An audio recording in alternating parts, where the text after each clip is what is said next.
Hey everyone, in this video we're going to go over how to invest in stocks. Now, starting out can be tough. That's why I'm going to cover the fundamentals you need to get started so you know what to expect and the type of stocks you can buy. Okay, so as advertised, I'll be donating to charity for every like, comment and subscription up to $100 for this cycle. Likes and comments are 3 cents each and subscriptions are 4 cents each. Further details will be in the description below. Now let's get to the analysis. Firstly, you will need to choose a brokerage firm or set up an account with an online brokerage to be able to buy stocks.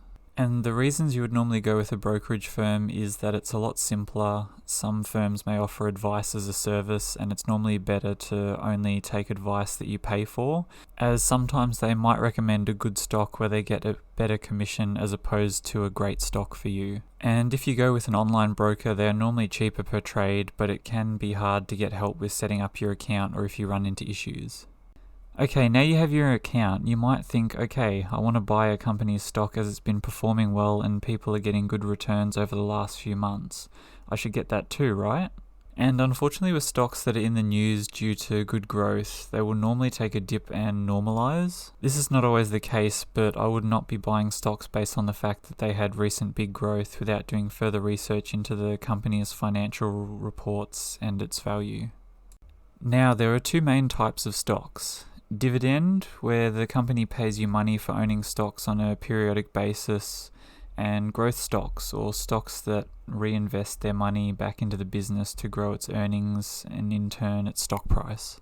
Dividend stocks can be a great way to supplement an income or just to do better than inflation, are normally less risk, but don't confuse this with risk-free.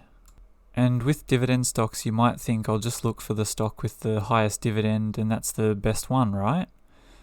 Not exactly. While rare, some companies will pay large dividends, but the stock price will go down year on year.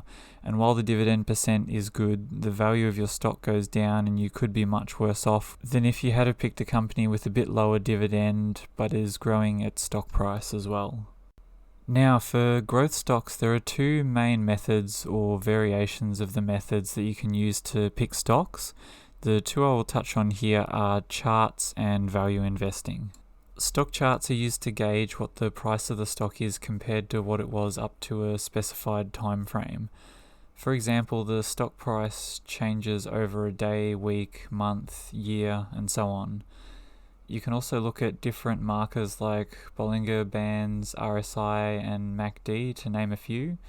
Now, there are whole courses on this subject alone, and looking at charts over a longer time frame is normally better than looking at a shorter time frame.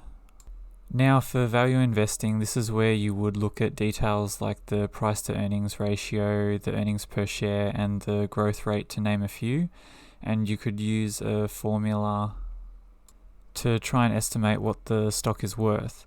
There are many different formulas that you can use, but remember they're all estimates and the market can change based on how people feel about the company and not how the company is doing financially. And companies that are doing great financially normally will be able to weather the lower stock price and continue doing business. But a company that has great prospects and market backing can only be in debt for so long before they need to pay their debts back. And if they can't, they may go bankrupt even if their stock was at an all-time high price. Now, index funds can be great if you don't want to devote too much time to researching stocks and are happy to leave your money in the fund for the longer term. This could be a couple of years or more normally. Index funds are great because they have fractions of shares in many companies, so the risk in companies falling or their stocks dropping can be mitigated by all the other companies in the index fund. Not to say that they won't fluctuate in price or even drop from time to time, but normally because the risk is spread between around 200 to 500 companies for some of the main index funds, the risk is spread between all the different companies in many different industries. Now, timing the market versus time in the market. A lot of people say time in the market always beats timing the market. But there have been rare cases where even index funds that if you bought in at close to the all-time high that then tanked took 10 years to recover. I say this not to scare you, but to let you know what to expect. Now, for time in the market, this means that you buy early and just leave your money in stocks for a long period of time. This can be good if you pick some companies with good financials at a fair or discounted price and you want to forget about them for a few years or decades and won't need to take the money out in the shorter term. Or you could try and time the market by waiting for a stock to crash or even most of the market to crash. But history tells us this could take around 7 to 10 years. Not exactly, but this has been about the average. It could be longer or shorter time frame than this, and the average value of the market could have gone up and you might miss out on good returns if you had have just gone with the time in the market strategy. For investing mentality, I'll use the value investing principles as an example.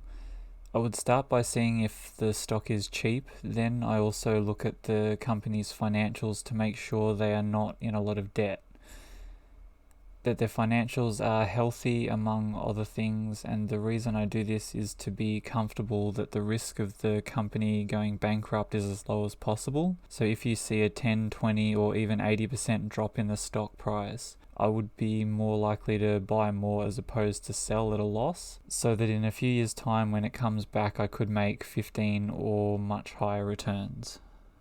Hey everyone, if you want to keep up to date with my videos, remember to subscribe and set notifications to all.